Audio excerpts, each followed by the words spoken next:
ubukwe ni umwe mu mihango ikomeye cyane. Ni umunsi abantu benshi bakunda kandi ushishikaza benshi, abato n'abakuru.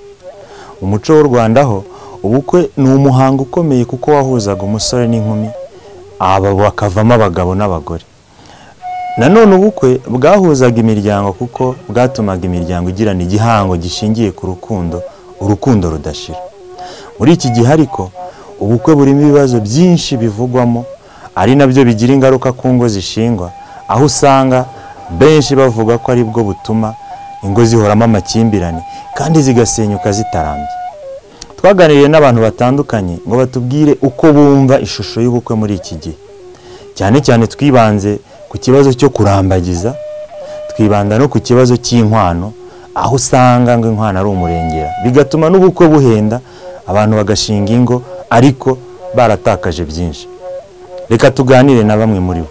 Mbere yo kurambagiza, akenshi mu muryango w'Abanyarwanda habaga umuranga, ariko umuranga akaba ari umuranga mwiza, ari umuntu w'inshuti, ashobora kuba inshuti y'umuryango w'umuhungu cyangwa ndetse ari n'inshuti y'umuryango w'umukobwa. Kera bakurambagirizaga umuntu utanazi, yaba acitse ukuguru, yaba acitse ukuboko, yaba mbese uko byabaga bimeze kose, wowe kubw'itegeko ry'ababyeyi, kubw'itegeko ry'umuranga, kubw'icyubahiro watangaga, kuko abakobwa n'abasore ba kera barubahaga, akabyemera kuri iyo mpamvu gutyo. Kurambagiza birakorwa, abakobwa n'umuhungu bahurira ahantu hatandukanye, ya mu kazi, ku ishuri, mu bindi bintu bibahuza bitandukanye, aho batangira kumenyana.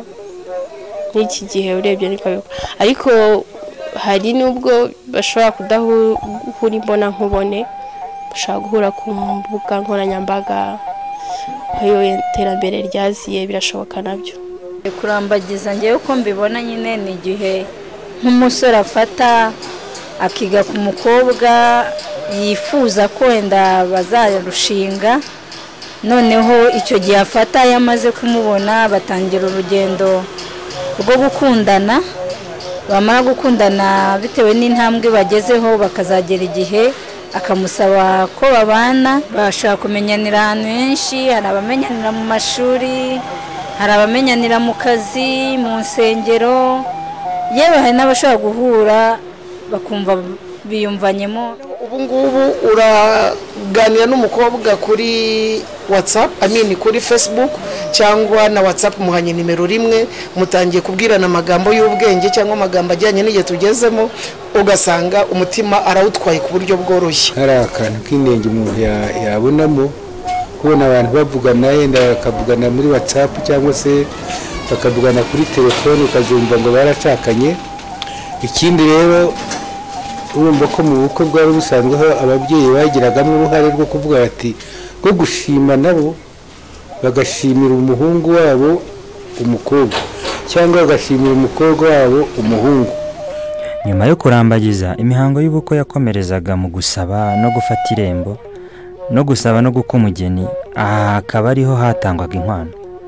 Nanone abo twaganiriye batubwiye uko bumva inkwano muri iki gihe. Ikibazo cy'inkwano kijya gusa ni gifite aho gihurira n'ibirori by'ubukwe.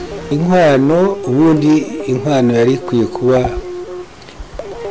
ikintu cy'ikima neza hagati y'imiryango, ikima neza hagati y'imiryango, kuvuga ngo umukobwa wa naka tugiye kumusaba azabyara abana mu muryango wacu, yenda tuvuge ko abo bana babaye abo muryango, ikimenyetso kikaba inkwano. Ubu ngubu rero hari ukuntu ababyeyi bamwe basigaye bavuga ati umwana wacu yarize, twaramurihiriye amashuri, yarangije za kaminuza mu byiciro bitandukanye, yadutwaye byinshi.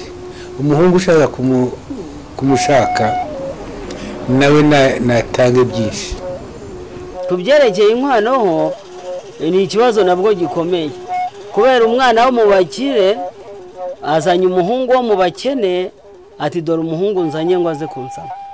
Iwabo nabo bati rero uyu mugabo azatubonera miliyoni zingahe zo kudukwera.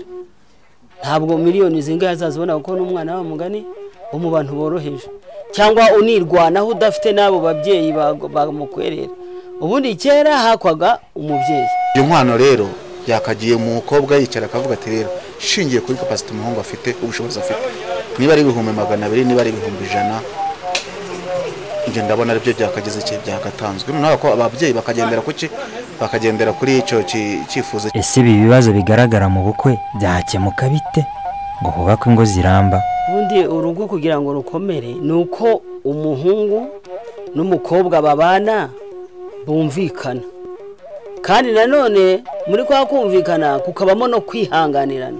Icyo kintu rero nizo za minisiteri cyane cyane zibishinzwe, ari iy'umuco, ari iy'umuryango, ari iy'urubyiruko, ari iy'uburezi, zose zari ndetse na minaroke burya ni ifatizo rya byose. Yemwe n'abapolisi na minadefu bakaba babihagurukira, kuko akenshi ibyo bibazo nibyo bizana n'umutekano mukeya. Ubukangurambaga bw'inzego zitandukanye n'uruhare rwa buri wese birakenewe kugira ngo ubukwe bube intangiriro y'umuryango uhamye, dore ko ari byo byubaka igihugu gikomeye.